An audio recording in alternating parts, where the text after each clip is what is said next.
slate for me. I'm Awesome. really deep diving into know more about what is this workshop about, and I'm curious Mhm. about it. I'm sure I'm going to carry a lot of learnings from today's session. I'm working as a teacher for the Wonderful. past 20 years. All right. You are the true nation builders. I can promise you that. Thank you. I've been in that profession for a couple of years during my career as well. It's one of the hardest and the most satisfying as well. I hear you. I So, enjoy doing it because I want to be amongst the children and train them to be a good citizens.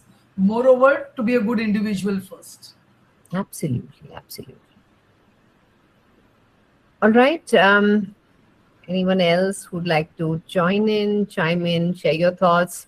Rahila, may I, ma'am? Yes, ma'am. Okay. All right. Thank you. So, the topic for today's session is, I think, something which is so natural to each and every one of us, right? Burnout, taking on too much.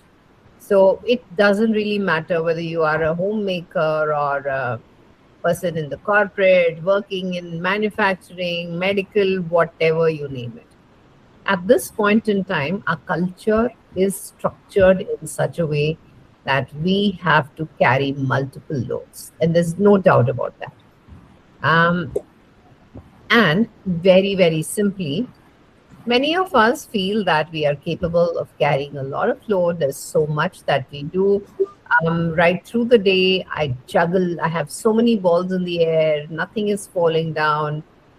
Parenting, being in, having multiple relationships, doing great at work, keeping yourself occupied. I do it all, right? And many a time we've been sold the myth of you can get it all. And we look at a lot of very successful personalities, and that's the first thing in our mind. Okay, when she can do it all, so can I. Right?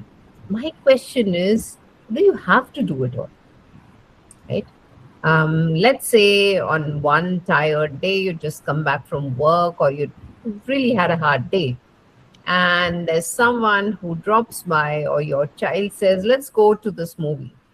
So, would you go? Would you not? Would you draw your boundaries? See, personally, I'm a huge fan of the Gen Zs because the kind of vocabulary that I have learned from them. So, I have colleagues, I've worked with people, I have children at home who are all Gen Zs.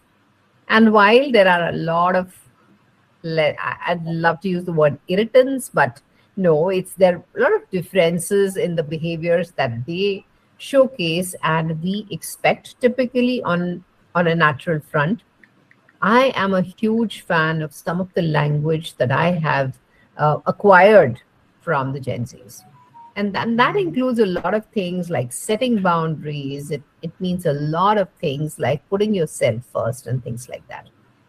So it's high time that some of us pick up on that vocabulary as well and see where we are headed, what is something that we can do to make our lives easy. So before we jump in, here's a quick question. What's on your mind today? Right, I'm going to look at your responses in the chat window to see what you folks are saying, but I want you all to answer this question. What's on your mind today, right now? What are the multiple things that you are thinking of at this point in time, at this second? Think about it. Use the chat window.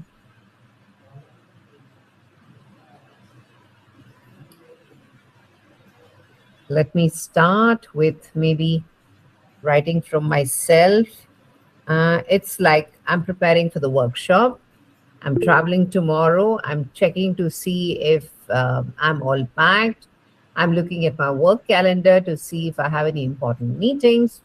I'm checking to see if my mother has her medicines right.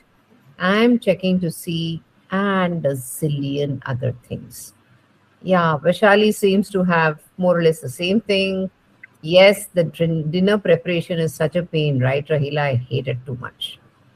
Okay. And printouts and college and submissions. A lot of us pride ourselves on doing something, doing a lot of things and doing them successful. So, Sujata, you have more classes. Do you have the energy to take on more classes after doing this? Oh, I wow. have to do. Amazing. Amazing. I also wanted to hear your thoughts on this image. A lot of us saw it during the COVID times, right? Unconditional love, mother is never off duty, and stuff like that. I want to hear your thoughts. I think there are very few of us. We needn't even use the chat window. Just unmute yourself and tell me what you think of this.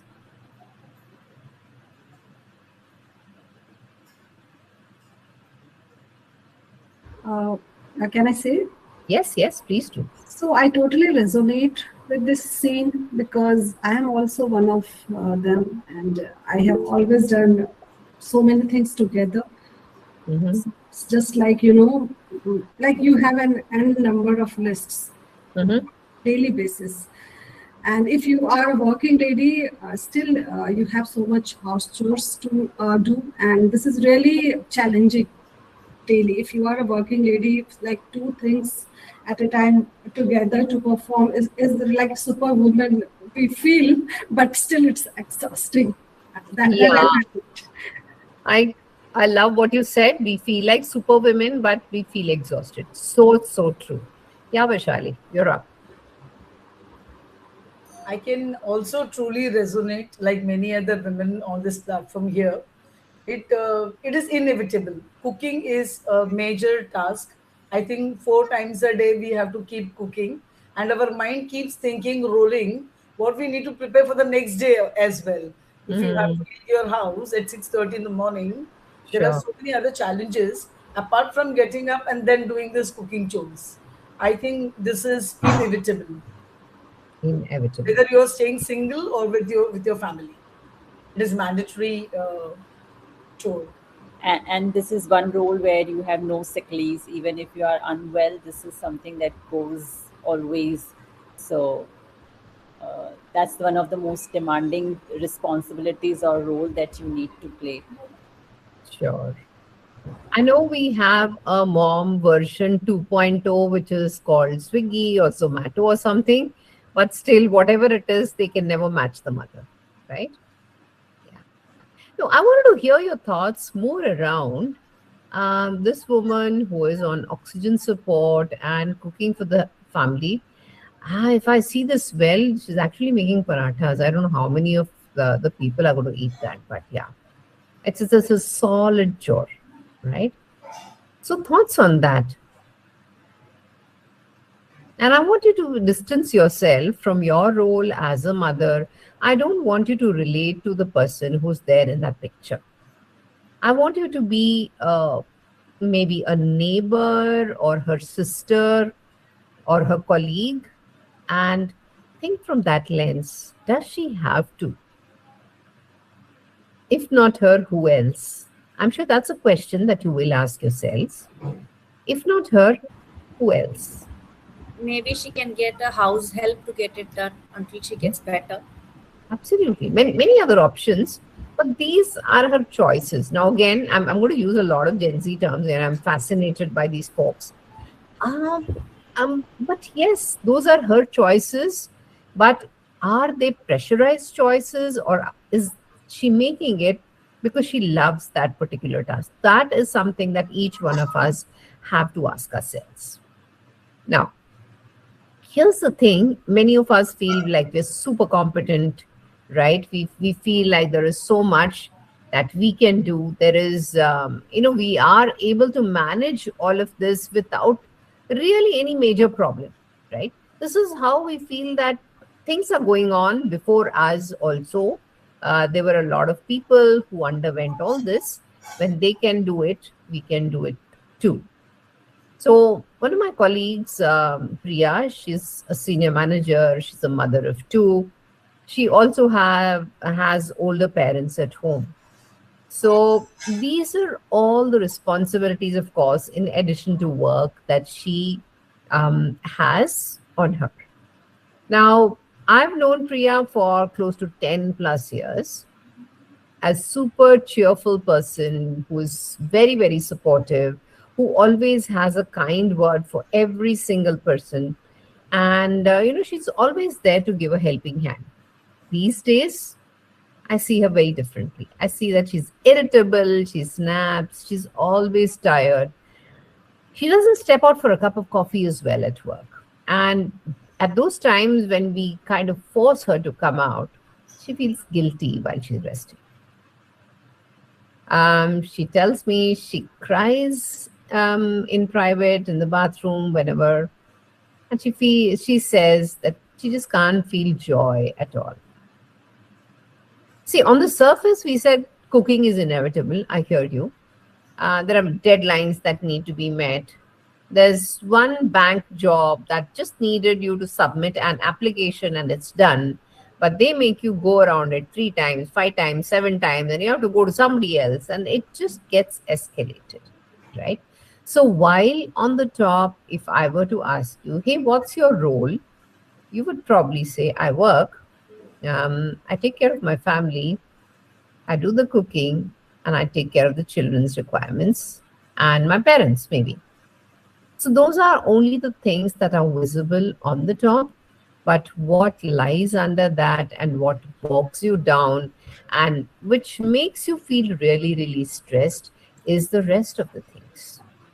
Now, another beautiful term is that's called cognitive load. The decision-making load of doing all that. You're really angry at someone, you can't snap because that will create one more ruckus. They'll be annoyed and they will piss off somebody else, and it becomes a whole snowball. So yeah, you have to regulate yourself. Of course, remembering birthdays and anniversaries, one big challenge. Thanks to Google Calendar, life is easy, but still, that is still a challenge, right? Anticipating problems, when something is happening, what is the snowball effect of that on multiple situations. So you are always on tenterhooks, you're always on eggshells, managing, anticipating the family moods, there's a conflict, resolving it, etc., etc. So where does the rest come?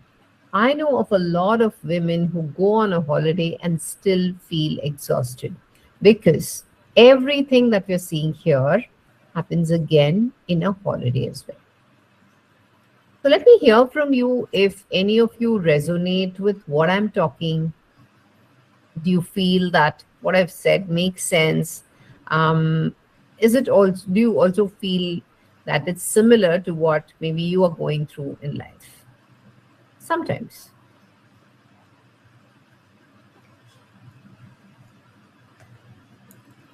Anyone? Can I just make a comment here? Yes, please, Amita, always. So basically what you said is actually how it happens. Mm-hmm. And many a times when you are on the verge of burnout or exhaustion, you don't want to take a break because you feel guilty about taking a break and not taking care of the responsibilities. Absolutely. Mm-hmm. So that is why the rest, doesn't really become rest because mentally you become restless. You're right. Yeah. And you can't get yourself to relax, right? So no matter the yogas that you do, no matter all the pranayama techniques you learn, nothing works. Yeah, Vishali, let me hear from you. It more or less like there's too much on the plate every time. The more you try to solve them, you will see more number of commitments coming up, lined up in the pipeline. So I can resonate with this very much actually. Like rightly said by other ma'am also. You are mentally drained. Most of the time you're thinking about the family. Yes, of course, the work area, the work friend also plays a very major role here. Then you have very little time for yourself. Despite of all this, even if you're going out, there's always a guilt conscious which is fighting with you. Absolutely. There are a lot of chores left in the house and you are still enjoying out. So before somebody else could point out, we ourselves only are actually groomed in that way. I feel. We are our own worst critics, right? We don't give anybody the opportunity. Hey, we've got it all, right down to criticizing ourselves. हम लोग कर लेते हैं. Yeah, so right. But here's again one image that I wanted to sit with you.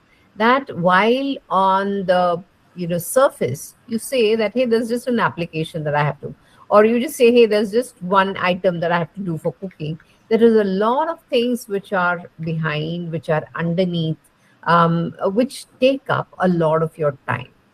At the end of the day, it's not really about time. It's not about the effort that you're putting in, because everybody is happy to do the hard work. It's all about how much it costs you in terms of time, because that time, unfortunately, is what is super limited, right?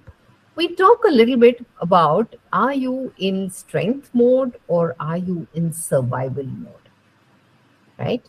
So for example, pick up how you were feeling yesterday night, yesterday evening, right? You look at the 5 words that are put in both of the columns and tell me which one of the columns has a majority of it. You can just put a T or an S in the chat box and I'll understand. A T or an S.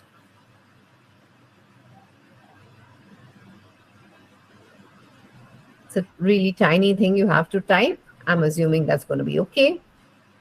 S, yeah.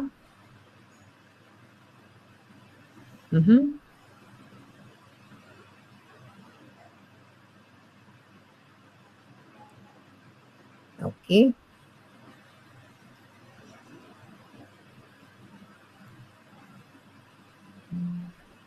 Yeah, a lot of us are saying S. And Rahila and Sunita, you are doing good. You're doing great. We really need to, probably as we wind down the session, we need to understand what are some of the best practices, what is something that you're doing well. And maybe if that is something which will help all of us, we can pick up some of those as well. Right? So there are a couple of T's. I'm seeing 3 T's here. But most of us are on survival mode. We're trained, we're reactive. The moment someone says something to you, we snap back. We're not able to pause, think about it, and go around and solutionize it, right? So it's important for you to identify which is the mode that you're functioning out of. Okay? And how would you do that? Now let's take the example of a phone. I don't know, this is my favorite because, this is something we cannot live without. Every single person in this world that we know of, right? The wife, the husband, the kids, the boss, the helpers, nobody can live without it. So let's say we are a phone. Let's say each one of us is a mobile phone. We have 23 apps open. They're draining the power out. Already I'm on a power saving mode. In addition, I have my hotspot out and ready. Ki bhaiya, aap log aa jao, mera, take my data. No worries. I have a lot of it. So we're constantly giving. And even from your emergency reserves, there are times where you can't do anymore. You cannot function. Very recently, I remember this thing that happened. I came back from work at around 8 o'clock, and that for me, work is after driving about 1 to almost close to 2 hours in crazy traffic. And I come back home at 8:30, and I have my child is sick, and she says, I need to go to a doctor. Okay, my child is not very young. Please let me clarify that before you all say, hi, what kind of a mother is she? My child is around 20 years old, so not too young. So my question is, I still had that Indian mom wala feeling. I'm a very typical Indian mom. Chalo chalte hain. Because food was cooked by somebody already, and I'm thinking, chalo, let me go down to the hospital. And I paused for a moment and said, who else can do it? Right?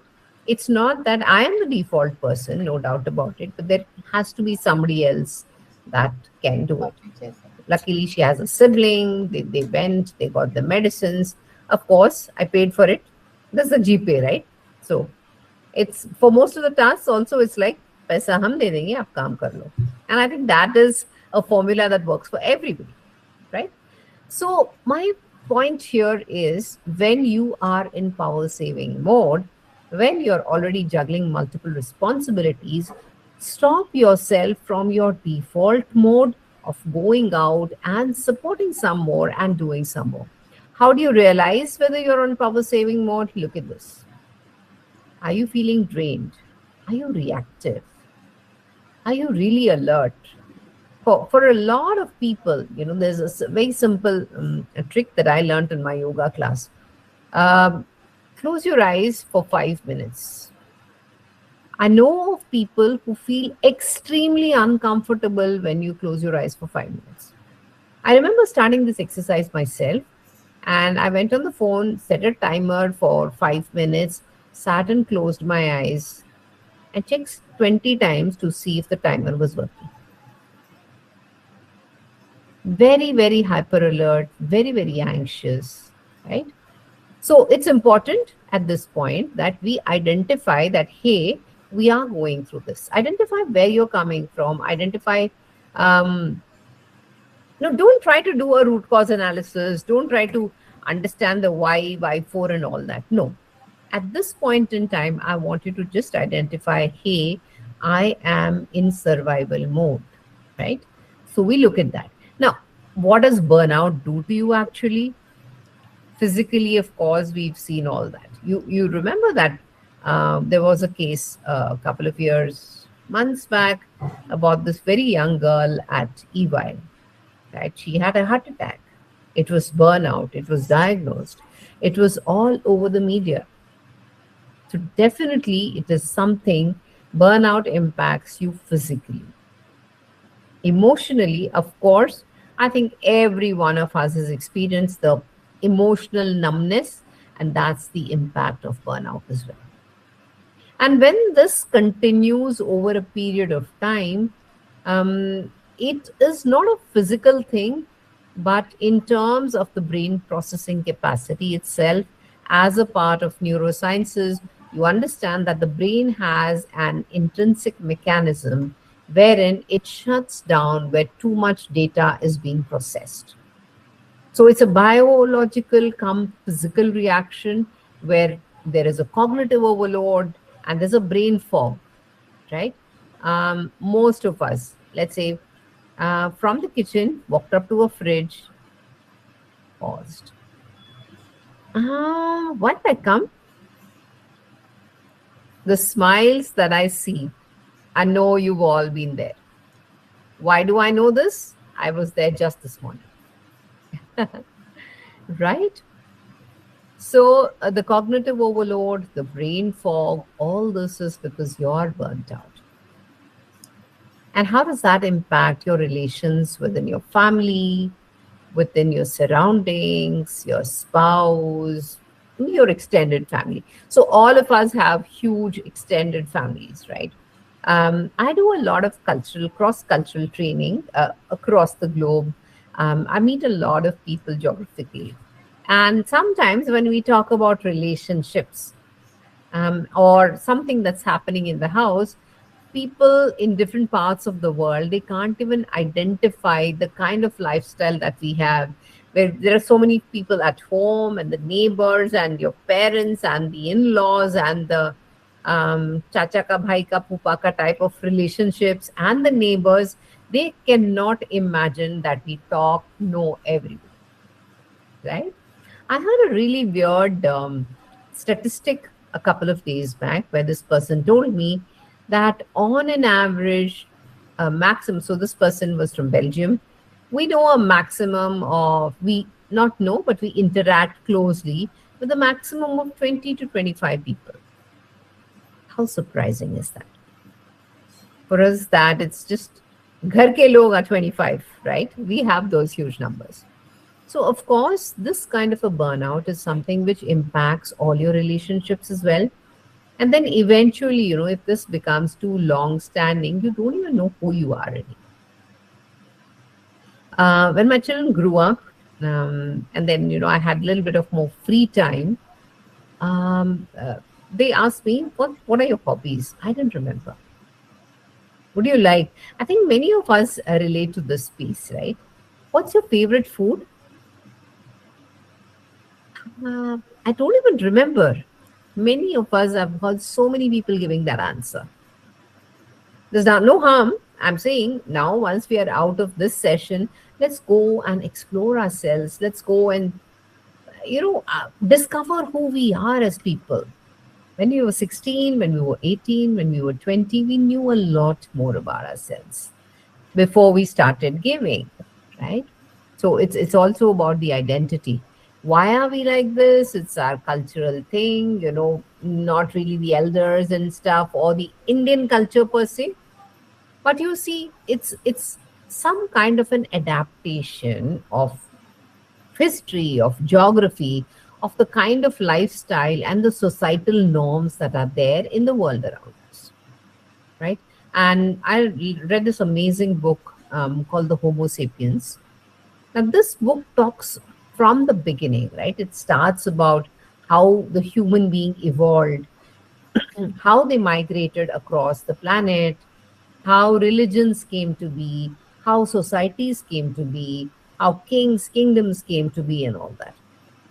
Now, when you see the entire thread, right, when you see the way in which history evolved, that is when you realize that nobody's, got up one morning and say, "Chalo, let's make women's lives miserable." No, people didn't do that. It happened very organically. It was probably because the society was structured in a certain way many years back. Now, here's my question to you. This is the way things have been always.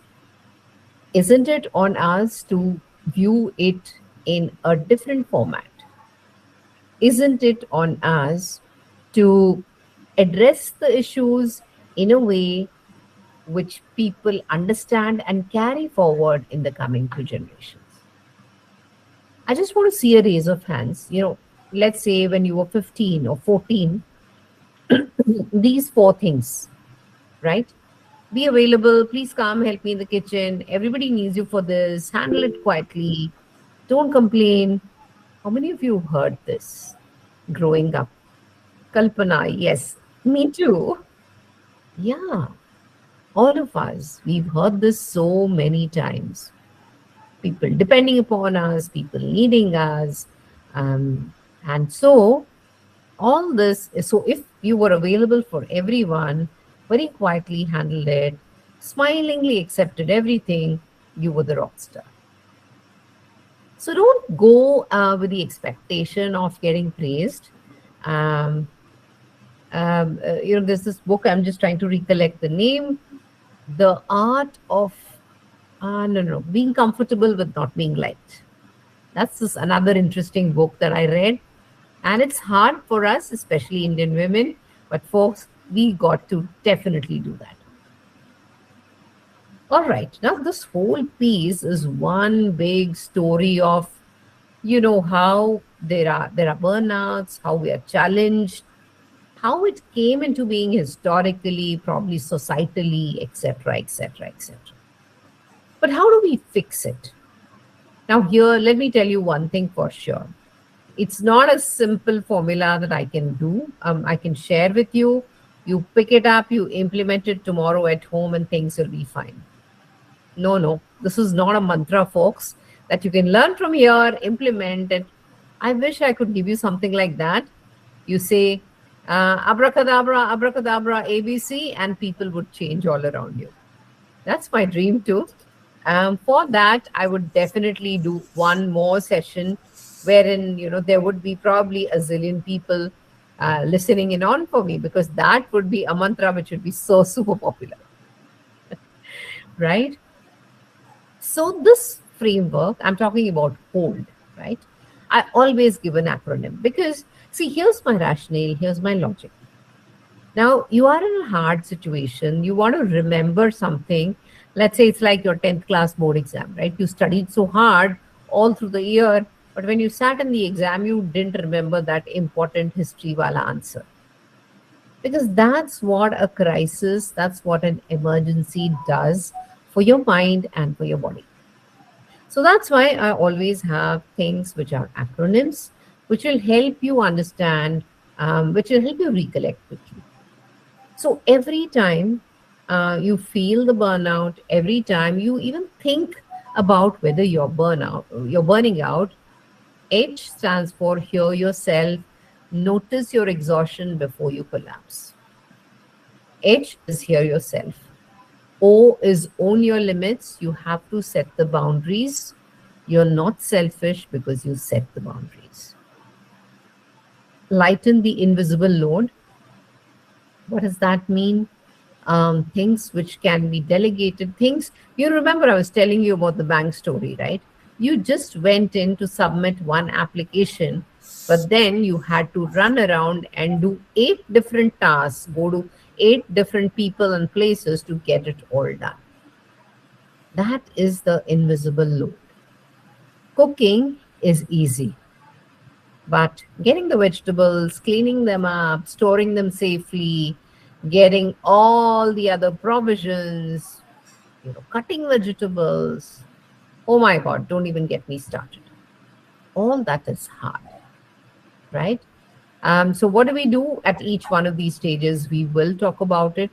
And the last one is, let's do something to, help us in recovering and restoring ourselves back to our original spaces.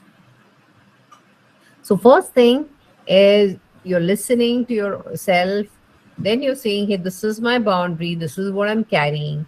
And then you're saying, this is what I'm going to shed. I don't want it. And then you are sitting back and repairing yourself. So that's what the whole framework is all about. So how does it impact you in multiple ways? Now, when I'm saying hold, when I'm saying cure yourself, how will you or your body know that you are getting exhausted? Right? We all know. And because, see, all of us have so many tasks. It's just task 1, task 2, task 3, task 4. It just goes on and on. And I think even after most of us lie down on bed, we are thinking either of, "Arey, ye kya chhoot gaya?"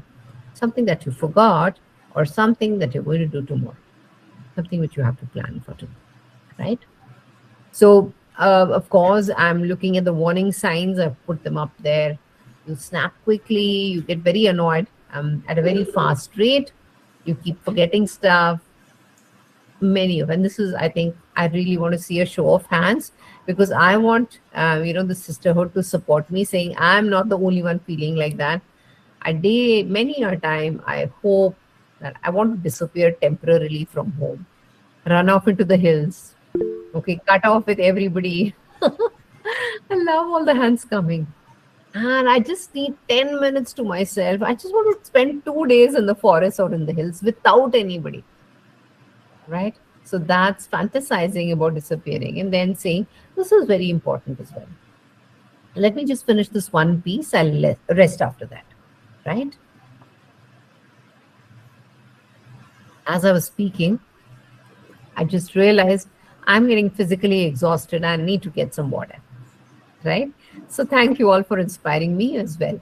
So it's physical exhaustion. That's what your body tells you. Now, the O, where it is about setting boundaries. Let's say you're on a flight. What is the first thing that the air hostess tells you during that safety demonstration? Please wear the mask first before helping anyone. And that is something which should stay with us at every single point of time in the life. Here's a very, very simple flow chart, right? Someone's asked you for something, or you're required to do something. Do you have the capability to do it? First, ask yourself that question. If the answer is no, what I am giving you is 3 different ways in which you can say no. There's soft, there is delayed, and there is firm bound. Okay? The soft says, sure, I can do it, but I need you to help me with this piece. Right? The delayed boundary says, I can help, but after some time. And the firm boundary says, sorry, I cannot do this because these are my challenges. Now, for example, there's someone who comes and says, Aaj, please do make biryani. Okay, I'll say, sure, I'll do it. Cut the vegetables mostly. And if you really are angry with them, cut the onions. So cut the vegetables, cut the onions, and sure, I'll be happy to make it. Right? Delayed boundary, I can help after. I can do this maybe on Sunday or something. Or firm boundary, you just don't want to give an explanation at all. You say, I cannot do this because I'm too tired today and I have more things to do. So I'm going to pause and give you all an exercise. I want you to think about one instance of something that's going on in your life right now. And I want you to choose your responses on any one of these 3 scripts.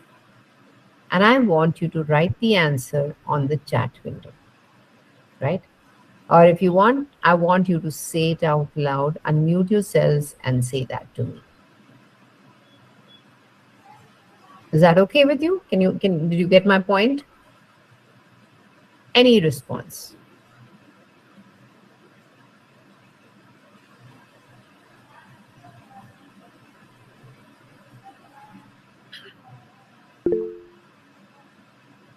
Yes, Sujata, please go on. Yeah, I would say that I apply all these time to time, depends. Like sometimes if I am in not so much overburdened, then I say, okay, but I need support. And I am the person who always takes support. I am not that person, okay, like ownership is mine. No, I'm not like that. So I always take help. And second thing, yeah, sometimes if I am really tired and if my kids are there, like someone is there, which I don't want to say no. So I just delay the things. Yes, I will do it for sure, but later on.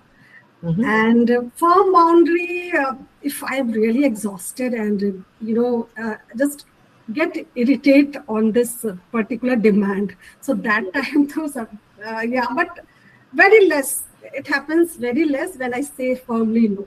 As a mother, I am saying, or as a homemaker, I am saying. That's wonderful. My ask in this session is, think of any situation. You can say, Kavita, when this happened, if this happens, I will say this. And I want you to pick up one of the I need support with, or I can help after, or one of these, and give me the structured response as we discussed. Okay. Yeah, let me think that. Absolutely. You can either unmute, tell me, or you can drop it in the chat window, anything at all.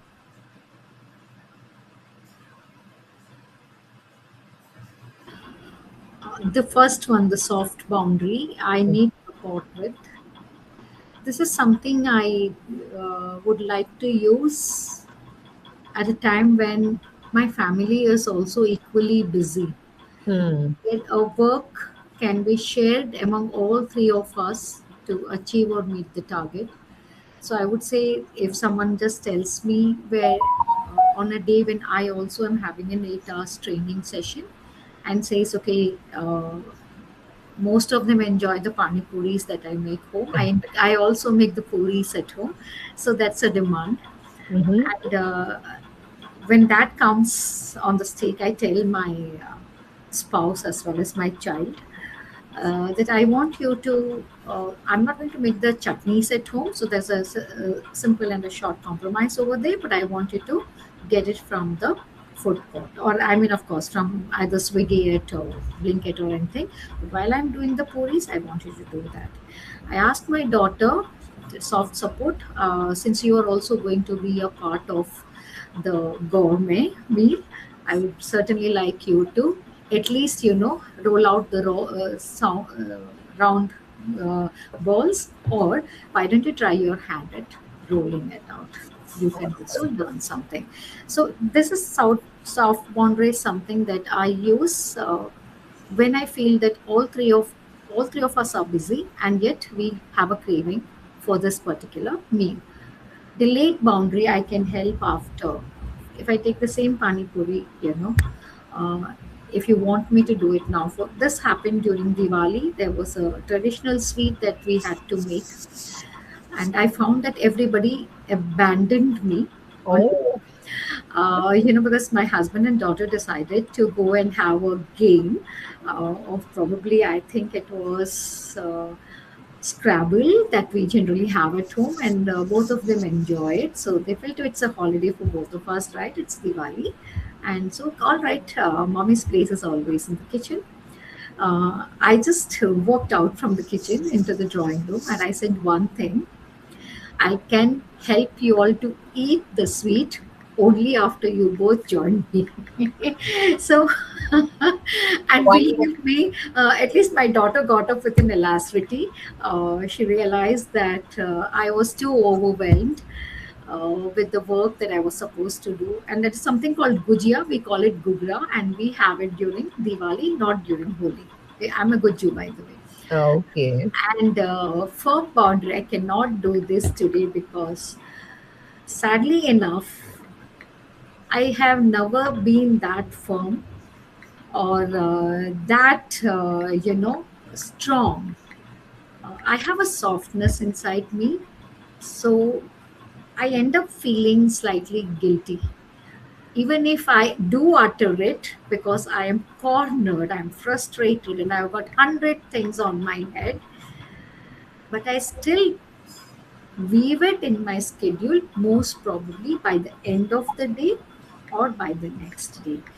So, somewhere assertiveness is there, but a firm line that should be drawn as per the slide that is in front of me right now, I find myself lacking in the third point. I think I should learn, of course, because somewhere or the other, even after having told it, the guilt trip Hmm. makes me somehow or the other accommodate it because I feel that my family needs it. Sure. Yeah. So that So is one thing that I find myself lacking. wonderful, Kalpana. Thank you for sharing. Anyone else who'd like to go? Yeah, after Kalpana's puri thing, I remember that puri happens in my house also. So, so whenever there's demand of puri, everyone eats so many puris that I cannot do it myself. So I make a condition that if you want puris, I tell my husband that you have to fry it, and I'll only do the rolling part. So yeah, so there I set a soft boundary that I need a support. Awesome. Okay. So anyone who's okay with the firm boundaries, I'm just curious. Okay, Divya, you're up. Yeah, so this happened today. My daughter wanted donut as a snack, and and the donut requires a huge preparation. So I told her I cannot do this today, as I also wanted to attend the lecture today, session today. Mm-hmm. So I told her ki I cannot do this today because I have many things on my plate, but we'll do it on the weekend. Right, right. That's a firm boundary. Great, great. It's hard to draw those. Anyone else, who might want to pitch in? I've not heard Amita speaking at all. Amita, would you like to pick up? Richa as well?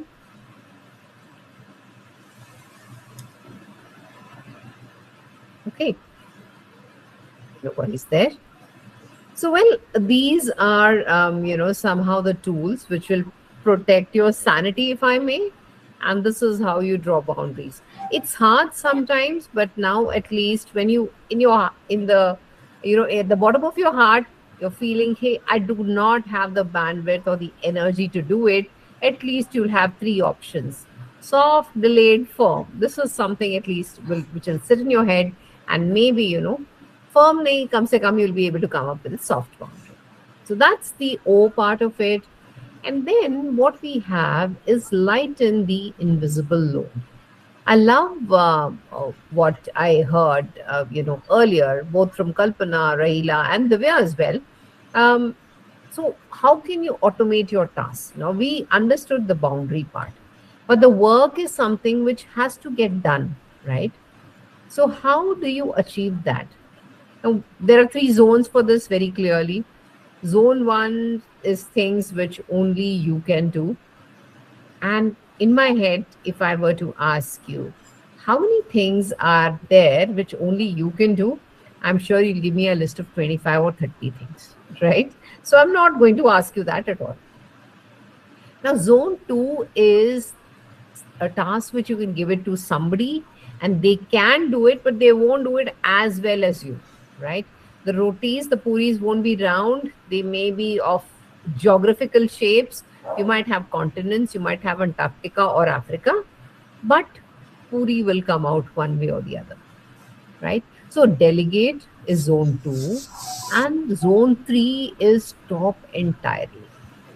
Let's say there's a festival. I know, Kalpana, when you said Diwali, you triggered some other thoughts in my head. There's a festival, and for that festival, it is tradition to make 25 sweets and savories. 25, really? Doesn't make sense, right? So at least do a hard stop there and say, not 25, I will make 15, right?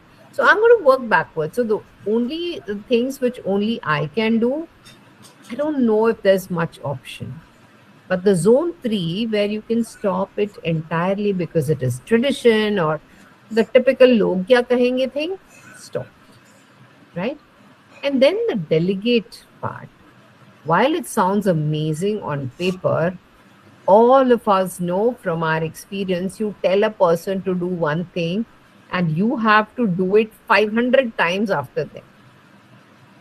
Ideal example, you ask your household help to do something and then you come back and you have to do it yourself, right? So how do you spend the energy on delegation? And there is a secret sauce to having peace of mind after having delegation.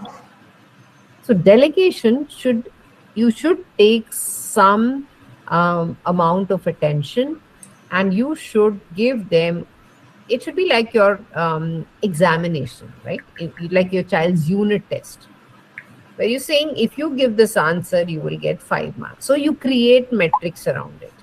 You take the effort to explain the task and to explain to them what does success of the task look like to them, right?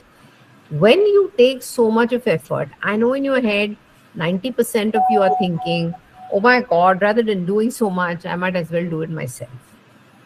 But what happens when there are 5 of these tasks? You are one person, right? So the effort that you take to explain, to delegate to the other people, you have to put in an effort. And if you have done that delegation piece well, you will be able to eventually lighten the invisible load. For example, let's talk about this piece of remembering birthdays and wedding anniversaries. Super challenging, right? So I went to someone very close recently and said, why don't you put it all on a calendar? You will get a pop-up on your phone and it'll be easy for you to remember. No, but I want to be prepared at least a day before so that I can wish them before or I can give a gift. Okay. You can get a notification even 24 hours. I can set that up for you. Oh, but somehow I really enjoy remembering all this for people. I want to do it. And moreover, learning all these things, technical stuff, I'm not good at it. I'm not good at all that. Anyway, I have a book, no? I'll write it in my book, she says to me. Okay, show me your book. Where did I keep it? I just kept it here somewhere around. Now, when you have to make a change, when you have to do something differently than what you've always done it, there is always a challenge, right?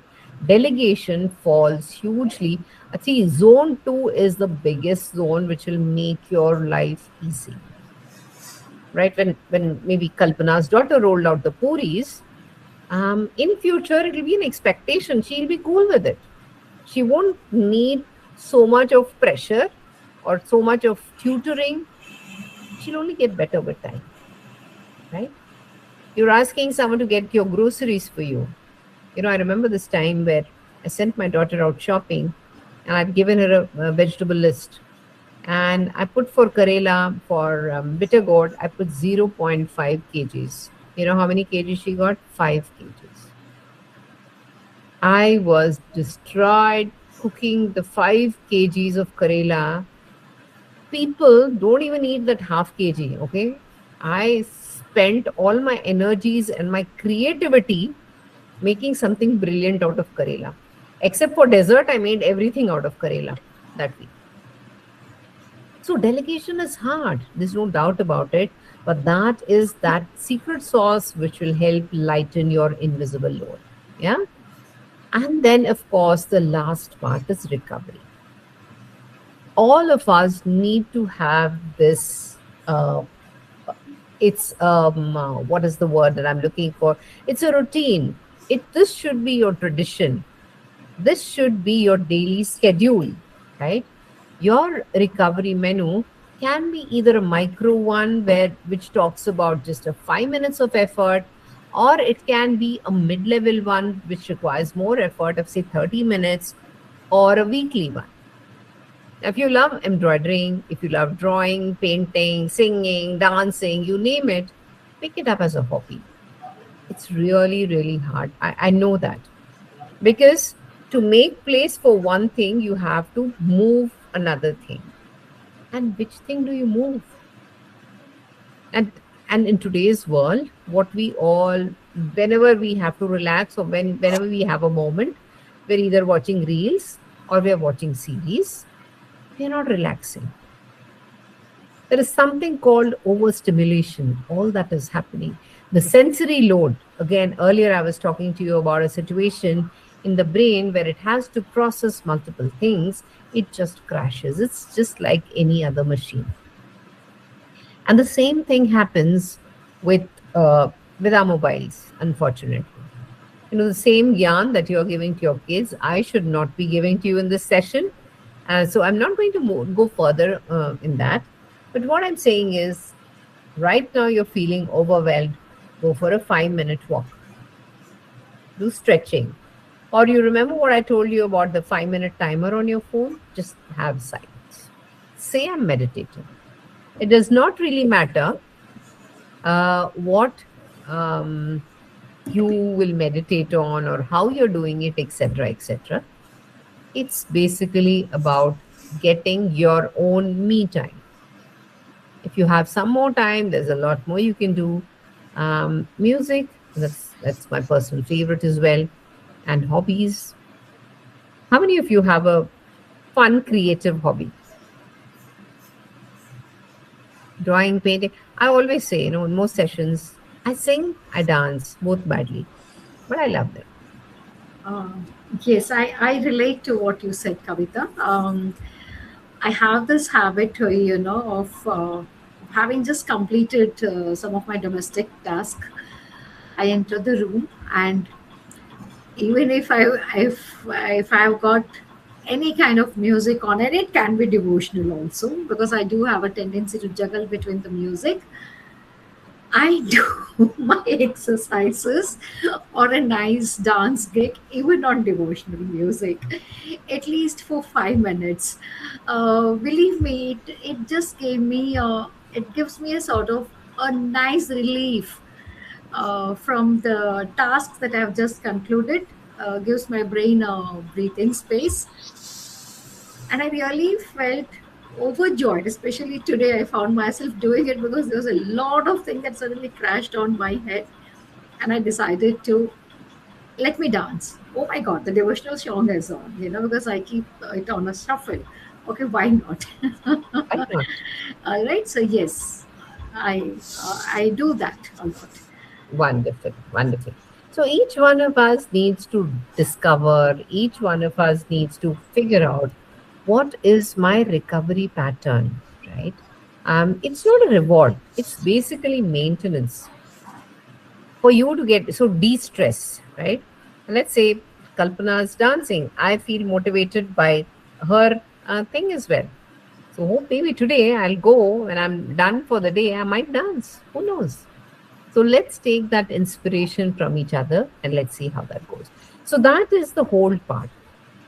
Does that make sense to you? We are looking at the whole part where I'm saying first, you identify which is that particular situation where you're feeling exhausted. Take a pause, identify yourself. And the boundaries, I'm sure this is a super hit. We all know I'm going to set boundaries in way one, way two, or the third way, one or the other. I'm going to set my boundaries. Now, lighten the invisible load. Two things that I can think of. One is technology, two is people, and that delegation, though it is hard, it is something which must be done. And then finally, we have, the recovery rituals. Now, I want each one of you to commit to one ritual, maybe on the chat, anything. Of course, I'm not going to come to your home and check you out, but whatever is the first thing in your head as a ritual, as a recovery ritual, I want you to tell me.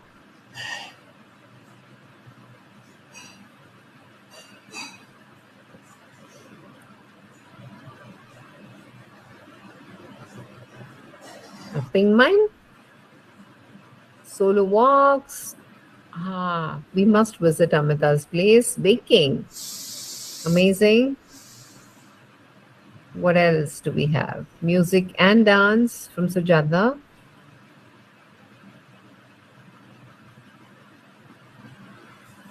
Dance, talking to myself. Amazing. Sensory silence. Okay. Sounds absolutely amazing. We all have our own little piece to fall back on and to, manage all of our challenges. So here goes. Here is a quick suggestion for you. Keep this as your hold tracker or your dashboard. It's very, very simple, right? Every single day, maybe the next 5 days, Monday to Friday, you give yourself a score at the end of the day. Take this as one of the things that you do. So if you noticed exhaustion signals on, say, Monday, very well, rate yourself 5 out of 5, right? If you didn't notice at all, give yourself a 1. If you are very, very aware of your exhaustion signals through the day, give yourself a 5. Likewise, I communicated a boundary. If you did it really well, 5, 1. Like that, I want you to, for next week, you can take a screenshot of this and keep it with you. I want you to do a tracking of how you are feeling and how you were able to implement the whole tool completely. Now, this will give you some scores, and this is what the scores will look like.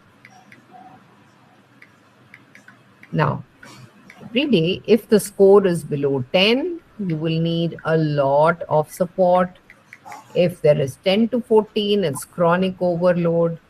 But if you're between 20 and 25, you're doing a really good job. So earlier, when we were looking for that response, whether you were surviving or thriving, or whether you're in survival mode or you're in a good mode, we asked you to put in the S's and the T's. Now, here is a method by which you can actually put in numbers around your particular situation as well. Did you understand? Do you have any questions around this? You track it at the end of the day, whether you notice, whether you communicated a boundary, whether you delegated, where you did that intentional resting, and figure out your scores towards the end of the day. At every day, you will have that scoring. Ma'am, could you please show me the previous slide? I failed to take the screenshot. Yes, please do. Thank you. Of course. So every day, you know what is your burnout rate, you know what's going on with you, you know which is the area that you need to do better as well, right? So it, always it's all about numbers. When numbers suddenly come out and hit you, it's just easier for you to understand the whys and the wherefores. Okay. All right.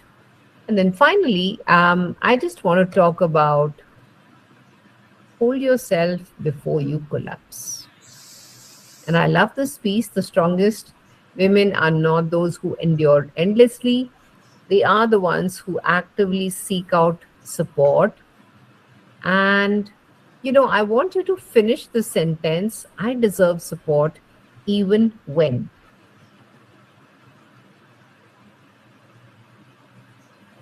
I deserve support even when. When I thought to myself, what would I personally fill in? Because I'm asking participants to fill in something. What would I fill in personally? And I'm done. I don't typically like the thank you wala piece. So I asked myself, what would I write there?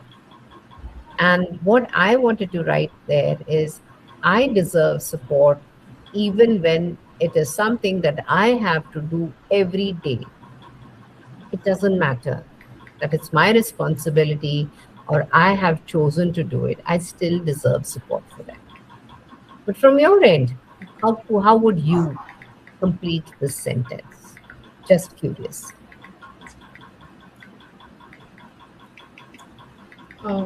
I deserve support even when I don't deserve support. Oh, I love this. Very nice. Very nice. Amazing. Okay. So I can say I deserve support even when we disagree. Wonderful. Wonderful. Amita says, I deserve support even when it is something I have voluntarily chosen to do. Absolutely right. Absolutely. Well done. Others brainstorming still?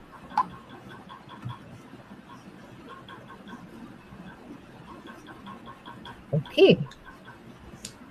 Fair enough. And I just want to hear your thoughts about how and if the framework that we spoke about today, the whole framework, works for each one of you. Did you find the session relatable? Is it something that you can pick up and implement? What are your thoughts about using this as we move forward? I like the delegation part. I do lack in delegating it. As you pointed out, perfection.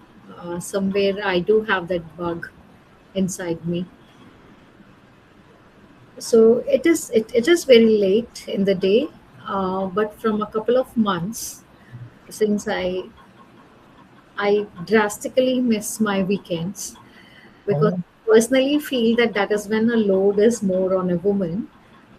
You have a lot of demands coming in because they are home, right? yeah. And they think it is all right to put up their feet and relax. So I think till up to 3 to 4 months, before 3 to 4 months, it never occurred to me to delegate tasks because I was not in the habit of delegating tasks. I Hmm. automatically took all the load on me. And thankfully, because I have a daughter,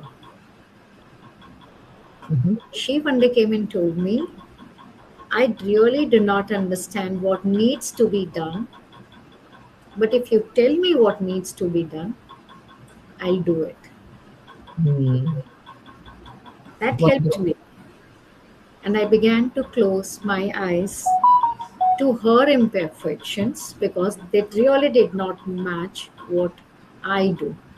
Hmm. So that was my mind block, which I had to overcome by learning to delegate tasks. So that was one point, Kavita, that related very well with me, and I realized that it's all right. Mhm. Perfection should not be at the helm of things. What I need is to put up my feet and say, okay, it's a Sunday for me too. That's amazing that you were able to introspect and actually implement it. And I think that is the only way in which we can grow in life. So great job there, Kalpana. Fantastic. Thank you. Shali. Hi, I actually love this concept of the HOLD tracker, and the acronym that is given will always be remembered actually. This is more of self introspecting and Mhm. no thyself concept. and you know where to take a pause, and then again where you can elevate your energy again, so that you are functioning at a normal level, and then you are enjoying everything that is available. Wonderful, wonderful. I love that your focus is on enjoying everything that life is getting your way.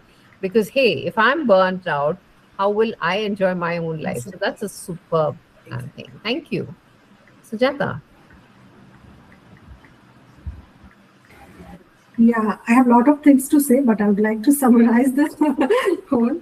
I have transformed myself. Like, I used to be the person who was like believed in always be available, don't complain. So I have seen me changing now till now. Like, yeah, today's nowadays scenario is that my both the daughters, they are living outside, and me and my husband are only living.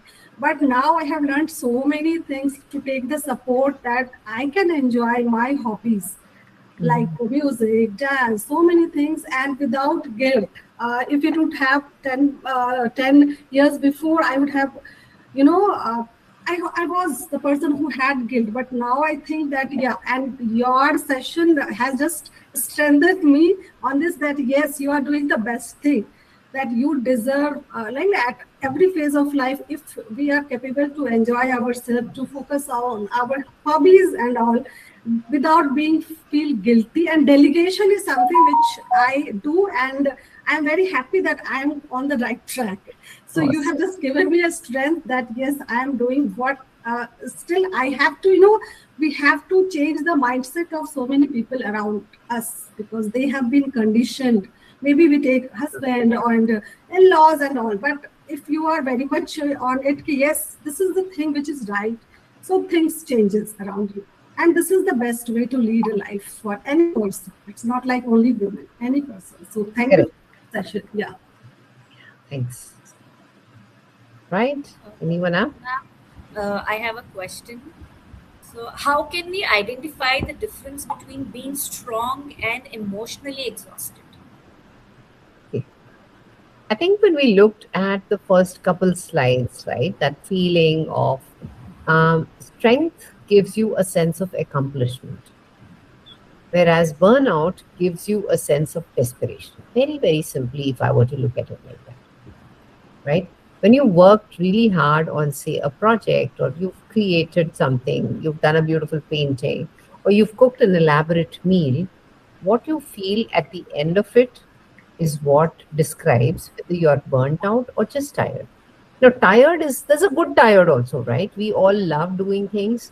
And when we do have the space and the bandwidth to do it, doing it will give us a lot of joy. So that, I think, fundamentally is what is the goal, or what is your achievement at the end of the task is what defines whether it's a burnout or an achievement. Does that make sense? Yes. So participants, you can ask your questions as well. The floor is open. So those who want to ask your questions, you can start asking. Ma'am, the links that you have shared, could you please share it on WhatsApp as well? Sure, ma'am. Sure, ma'am. Sure. Thank you, ma'am. Yeah. Okay. So anybody wants to ask questions? All right. Okay. So I would request the audience to just do this polling. I'll share a Mentimeter link, and I want you all to just do the polling. So I'll share the link in the chat.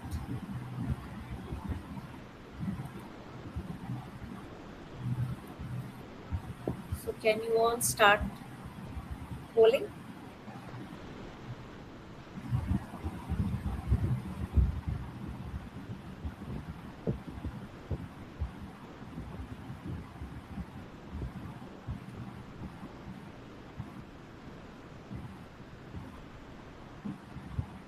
Yes, I can see. I want everyone to do it.